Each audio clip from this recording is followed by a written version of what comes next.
So hi guys, welcome to the next video. We'll be discussing about the Protection of Civil Rights Act 1955 in this video. So these are the previous year questions of the Protection of Civil Rights Act. इसी के आसपास जुड़ते हुए questions आ सकते हैं in respect to in your BLLB exams as well. So first of all, you have to read one case which is PUDR versus Union of India. तो जिसमें बताया गया कि article 17 is enforceable against private persons thus whenever this right is being violated it is the duty of the state to interdict the violation and ensure that the right is upheld in मतलब मेरा crux article 7 just second article 17 को upheld करने की जरूरत है। वो बहुत ये स्टेट की रिस्पॉन्सिबिलिटी है इवेंचुअली, जो डीपीएसपी के थ्रू भी हमारा कॉन्स्टिट्यूशन बताता है। फिर आया India young lords association versus Kerala Sabarimala का जो केस था। Untouchability should be understood not in the pedantic sense but in association to the notions of purity and pollution। बहुत ही मेटाफोरिक स्टेटमेंट है बट बहुत ही इंपॉर्टेंट स्टेटमेंट है। thus prohibiting women from entering temples is equals to untouchability। if I am right, this was the observation of Mr. Chandrachud। वो ये कुछ ना कुछ मसाला थारिक जज को डालना होता है। अब चंद्रचूड़ साहब है, क्या ही बोले, बड़े आदमी है, किताब लिख दी अब उन्होंने, लल्लन टॉप पे आ रहे हैं इंटरव्यू देने। अच्छी बात है, आना चाहिए, जरूरी है। सेक्शन 2 की बात करते हैं। सेक्शन 2A में सिविल राइट्स के बारे में एलैबोरेट किया गया है। सिविल राइट्स क्या होती है? Any right accruing to a person by reason of abolition of untouchability by article 17। ठीक है, मैं एक बार दिखा देता हूँ आपको आर्टिकल 17। ये रहा, सॉरी, सेक्शन 2A ये रहा। सिविल राइट का मतलब यहाँ बताया हुआ है। Civil rights means any right accruing to a person by reason of abolition of untouchability by Article 17 of the Constitution, right? और इसमें ना एक होली ट्राइफेक्टा बनता है। मैं आपको यहाँ दिखाता हूँ। Trifecta of protection of civil rights act, PCRA 1955 if I am right। yes,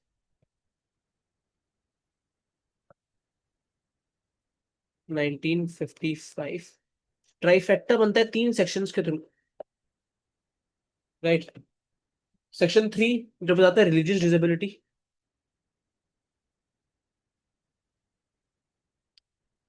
disability. Section 7 बताते हैं अदर ऑफेंसेस,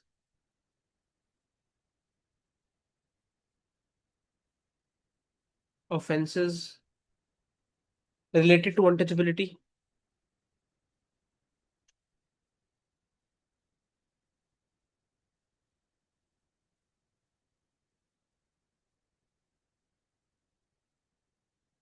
और सेक्शन 4 बताता है अबाउट सोशल डिसेबिलिटी।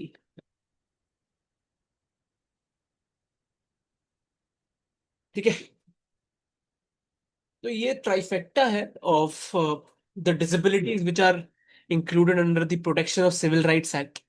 इसके बारे में हमें समझना बहुत जरूरी है, इसलिए मैंने आपको बता दिया पहले, राइट। इसके बाद हम आते हैं सेक्शन 3 जो मैंने आपको बताया रिलीजियस डिसेबिलिटीज के बारे में, which is on the ground of untouchability, not allowing a person of the same religion to enter a place of worship or offering prayers or religious service there, there will be 1 to 6 months plus fine। Adithyan वशिष्ठ Travancore Devaswom board, देवास्वामी जो board है, Vedashala open exclusively to Brahmin students, it violate section 3। सिर्फ ब्राह्मण students के लिए क्यों है? हर एक स्टूडेंट के लिए होनी चाहिए, पढ़ाई तो सबको करनी है। लेकिन यहाँ बहुत लोगों ने कंटेंशन दिया था इन रिस्पेक्ट टू कि मदरसा जो होते हैं वो सिर्फ मोहम्मदन स्टूडेंट्स के लिए होते हैं। तो फिर कुछ कुछ मदरसों ने अलाउ कर दिया था मोहम्मदन स्टूडेंट्स को के अलावा भी और जातियों और रिलीजन के लोगों को एंट्री देना। तो it is a never ending conflict frankly speaking, but yeah for the paper this is important. right? Enforcing social disabilities on the ground of untouchability, which is under section 4, and not allowing a person to access any shop, restaurant, and hotel, or practicing any profession, and using any river or pond, or accessing any place of public purpose maintained by state fund, or using public conveyance, constructing any residential property. The accused was convicted under section 47 in Karnataka versus Appa Balu Ingale case for restraining a person from drawing water from a well. देखिए ये सारी ऐसी खबरें हमारे पास आती रहती हैं कि किसी जाति के इंसान को कहीं पे अलाउ नहीं किया, उसको टच करने नहीं दिया एक पर्टिकुलर चीज को। ठीक है, तो ये कंप्लेंट भी हो जाती है, लेकिन कंप्लेंट स्ट्रक्चर और पुलिस कब कंप्लेंट लिखती है कब नहीं लिखती, वो पूरा स्ट्रक्चर बहुत ही डिसमेंटल्ड है और पूरा ग्रूसम सा कल्चर है। लेकिन ये हुआ था, बहुत ही नेशन वाइड अप्रोर हुआ था इस केस के बाद। Section 5, refusal to admit a person into hospitals, educational institution, etc., or discriminating after admission on the ground of untouchability. Right? Easy, very easy. 5, refusing to sell goods or render services on the ground of untouchability. Refusal to accept haircut from complainant on the ground of untouchability is violation of section 6. देखिए अब मैं ना इनके नीचे लिखते जाता हूँ साथ साथ। ठीक है, ये है रिलीजियस डिसेबिलिटी के बारे में। ठीक है, ये है सोशल डिसेबिलिटीज के बारे में। ठीक है, this is about hospitals, right? This is in upon goods and services.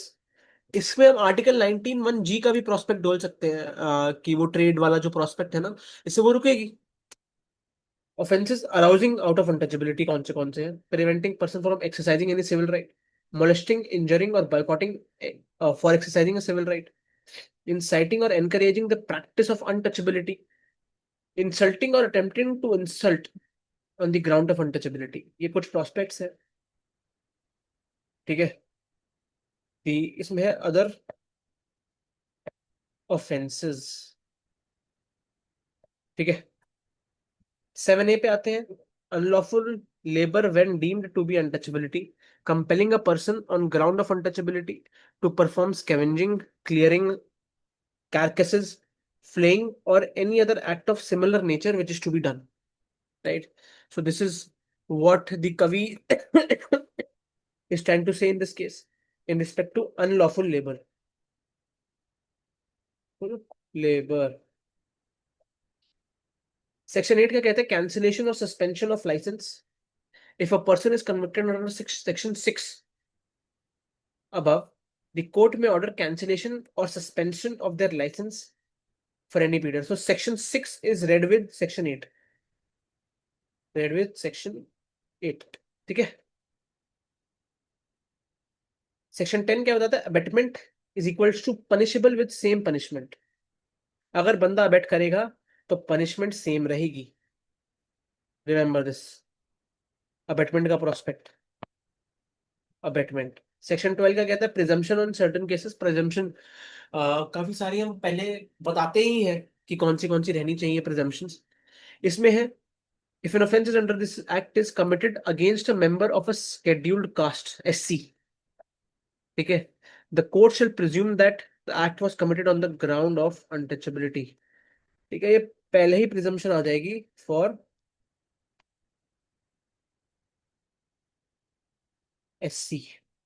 SC community जो होती है उनके लिए। ठीक है, subject to central rules. 15A में क्या बोला गया?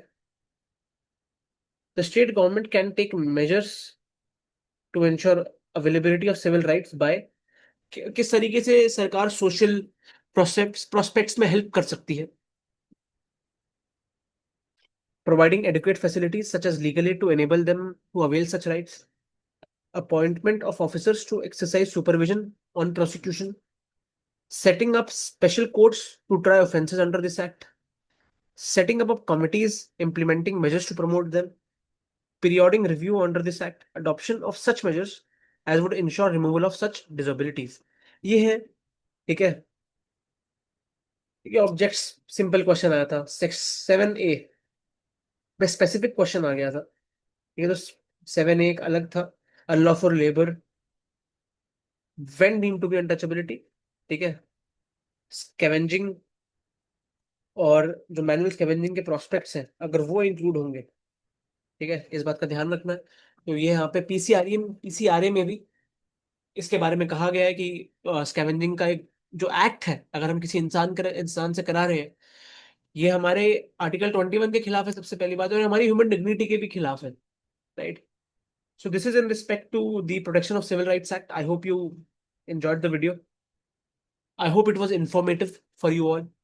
I tried to keep it uh, as much in crux which was possible from my side.